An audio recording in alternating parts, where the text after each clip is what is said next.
सुलतापूर नदी पात्रातील वाळू विक्री प्रकरण तापले.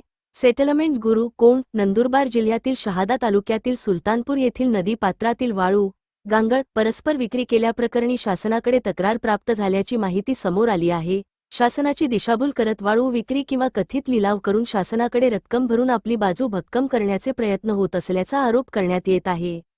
या प्रकरणात संबंधित ग्रामविकास अधिकारी, तलाठी यांनी आपल्यासोबत एक पंटर ठेवला असल्याची चर्चा असून परिसरात तो सेटलमेंट गुरू म्हणून ओळखला जात असल्याचे सूत्रांकडून समजते.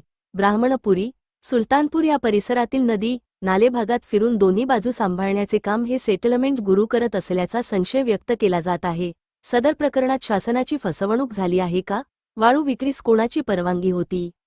तसेच या कथित सेटलमेंट गुरूची नेमकी भूमिका काय, याबाबत सखोल तपासाची मागणी होत आहे. संबंधित ग्रामविकास अधिकारी, तलाठी सोबत असलेला हा सेटलमेंट गुरू नेमका कोण, हे पुढील तपासात स्पष्ट होईल किंवा जनतेसमोर येईल, अशी चर्चा सध्या परिसरात रंगली आहे.